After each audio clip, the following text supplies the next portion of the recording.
Hey, what's up, Unbroken Nation? What I'm curious about here, though, is in that moment and in these moments of your life where you're like, shit, this feels like rock bottom, nothing is working, the world is against me, because, we go to that place whether we want to or not. What's that process of pulling yourself through it? Like, how did you go, and how do you go from, all right, I'm acknowledging like terror in my life, for lack of a better term, to, okay, I'm going to go forward anyway? Ooh, that's a great question. I think it's looked different over the past 7 years. So in the beginning, there's this very raw feeling of the grief. Like I'm possessed, obsessed with making something good happen. Like you said, I don't know what else the fuck to do, right? Like I've got to I've got to figure it out because I'm still here, right? I would much rather the roles have been reversed, right? Like I'd had a good life. I would much rather her have had the chance if I had the choice, right? To trade that. And it wasn't my choice to make. And so it was just that like grind of like getting up, letting myself feel, process, surrounding myself with people who could support me, right? To that point in my life, I had not been somebody who was willing to accept help. And so what my relationships looked like were codependency, family, friends, everybody. I took care of them.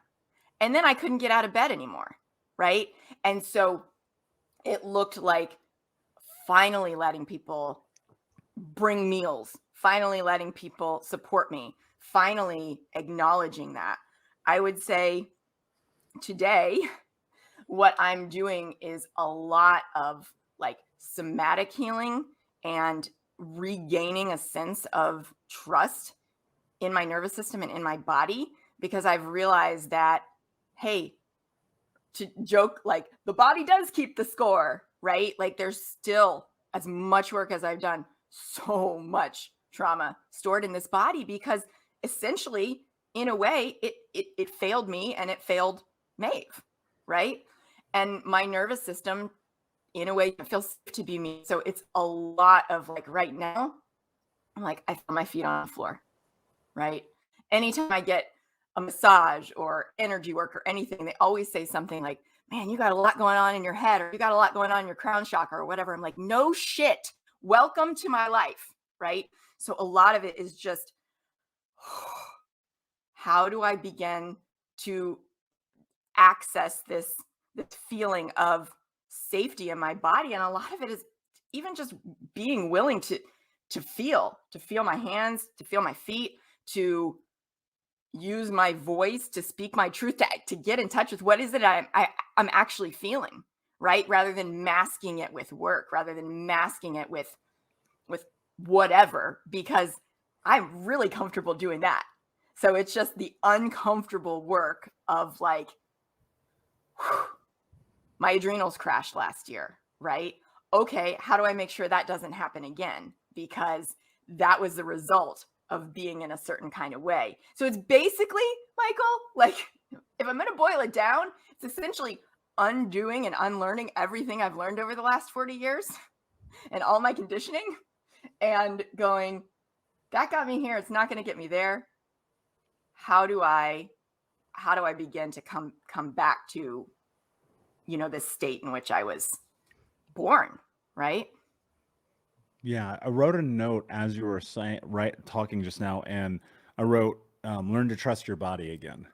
And I think that in my own personal experience, understanding dissociation, understanding trauma and abuse, and how our brains and bodies get just totally unmapped from each other, and looking Mm. at the tremendous amount of work that it took for me to get associated again and get back into this thing, while still simultaneously, like you, every single day, the first thing I do, I put my feet on the ground, I go, I am in control of my life. And it's like, all right, think about my body, think about my mind, kind of bring those things together, step into the routine, start doing all the things, because it gives me, I think through the, I guess for lack of a better way to phrase it, I think through the habitual nature of creating my life around making sure that my brain and body is connected, I'm able to function in the world.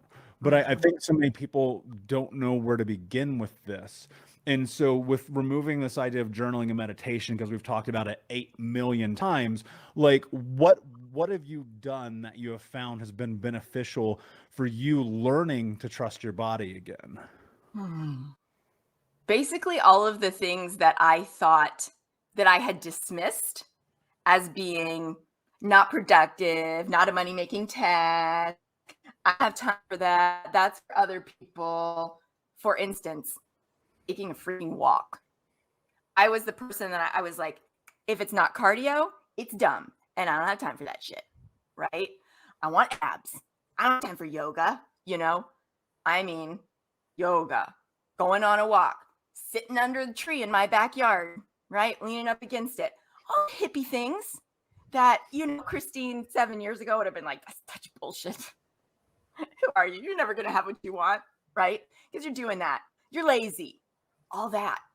And being willing to, work with somatic healers, right? I mean, even things like one of my doctors taught me the cross body, like you're tracing a seatbelt, like from your shoulder to your hip, diagonally, doing that 5 times on each side, next sides of the body, putting your hands out in front of you, twisted, and pulling them like this, and talking through things while I'm doing this creates a sense of safety and connection in the body. Anything can, like to your point, get you in touch with the actual feeling, with the senses, and out of the head that's spinning in anxiety and fear and overwhelm and sympathetic nervous system dominance, right? I mean, it's breathing, right? I mean, breath work apart from meditation, even this idea of breath as work, right? All of it coming, I'll tell you, one of the most annoying things is coming back a million times a day to being like, I'm here right now. I'm not in the past trying to change it. I'm not trying to control the future, because I could joke and say like control, and I would say like maladaptive control is a love language for me. Like that's my comfort zone. So what can I do to be here, to literally be in the room or the virtual room, as opposed to multitasking as a form of control, right? That perceived sense of control that doesn't actually exist.